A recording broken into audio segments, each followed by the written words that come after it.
Hello, everyone. I hope you are all healthy, safe, and trying to stay sane during these times.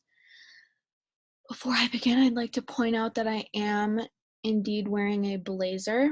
It is the first time I have worn real clothes in 2 months, so I thought I would just point that out. Okay, so today I will be talking about internet regulation, which, as we know, is not a thing in America. We have freedom of speech, which protects that from being a thing. However, in places like China and Singapore that do not have freedom of speech, internet regulation is quite a controversial issue. Um, on our internet, it is very deregulated, and you can find anything out there from the good to the bad. So since we are all aware of the dynamic of our internet in the US, I am going to explain why it is so deregulated to you guys.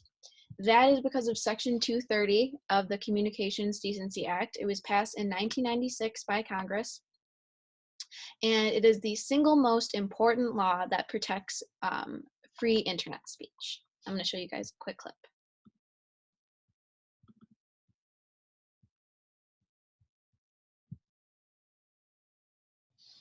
The internet.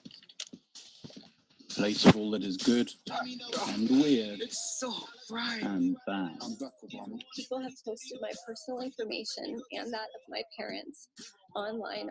But wait, how did it come to this? They've been called the 26 words that created the internet. No provider or user of an interactive computer service shall be treated as the publisher or speaker of any information provided by another information content provider. In essence, platforms would no longer be liable for the content users posted, and that law allowed the internet to flourish. Without the 26 words in Section 230, the internet that we know today would look very different. The internet, call it what you will, is probably the most exciting new development in the history of any of us that are now living. Section 230 is a law that Congress passed in 1996 that protects websites and other platforms from liability for information that third parties post on their sites. To say that it is so infallible and is so complicated that you can do nothing to protect the kids from pornography for profit, I think is somewhat ludicrous. Section 230 has allowed great things like Wikipedia and Facebook and Twitter, but it also has allowed people to weaponize many of those platforms anonymously. So that's a little bit better of an explanation of Section 230. Kind of gives us a greater scope of how our internet has become what it is today. However, like I said earlier, that is not the case in a place like Singapore. We touched on this a bit in class this semester, and I actually found a great video that shows how easily things are censored and taken off the internet there. This is a video explaining about how one of the Instagram influencers in Singapore and her brother, they posted a political satire in the form of a rap video, and after posting the video, it was flagged and taken down for offensive content, and Singapore even opened up an investigation into them, which I find to be crazy. So here's that clip.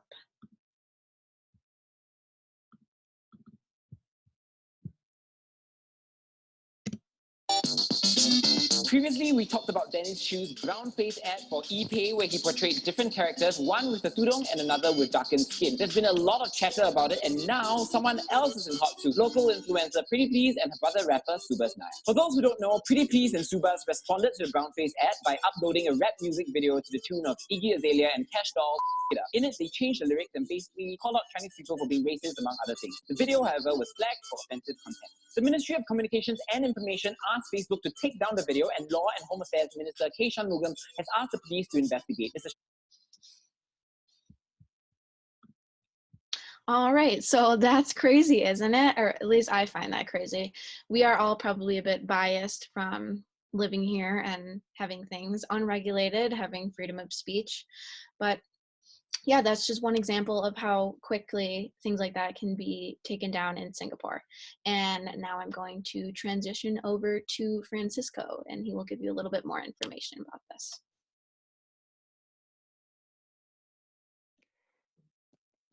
In America, our freedom of speech is guaranteed, even over the internet. That's why we can tweet at our president and criticize him.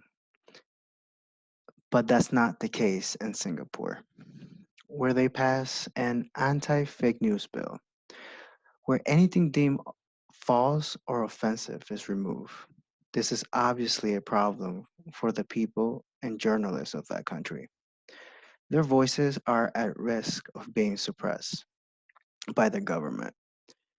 A good question to ask ourselves is who gets to decide what is fake or offensive? Who makes those rules? Could a politician remove damaging information under this law? What I'm saying is this law has the potential to be abused.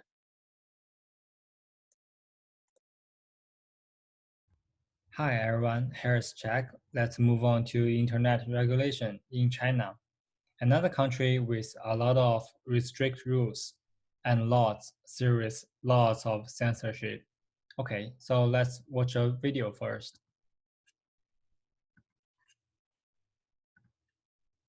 Websites such as Google, YouTube, and Facebook are either blocked completely or slowed to a crawl and throttled to an almost unusable state.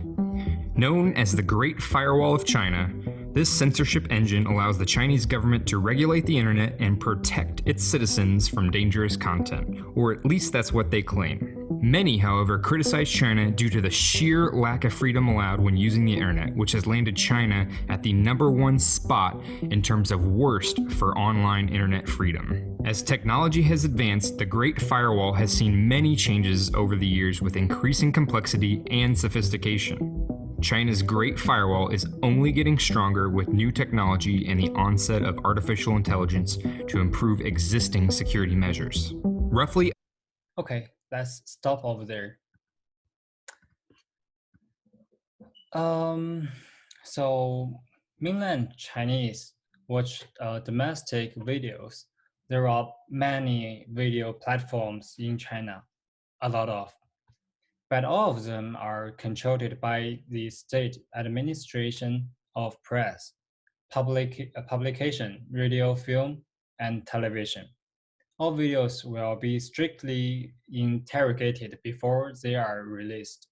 China will be more strict in the respect than the United States, mainly reflected in the strict control of anti-socialism and illegal speech. For example, iQIYI is the most famous platform in China. They also has a very strict control for films. The length of positive film should be more than 60 minutes, preferable within 90 minutes. The content meets the standards of radio and television review and does not contain bloody violence and feudal superstition and other content that does not conform to mainstream values. Then the second point is domestics watch film videos. As early as 2010, when Google withdrew from China, China's control of the internet became stricter because of different political views that made people unable to view other countries' websites from China. We cannot access other countries' websites, but when we want to do some research on Google or watch videos from YouTube, we need to use a VPN to extend a private network across the public network. Okay, well, that's all I want to share with you guys about internet regulation in China. Thank you for watching.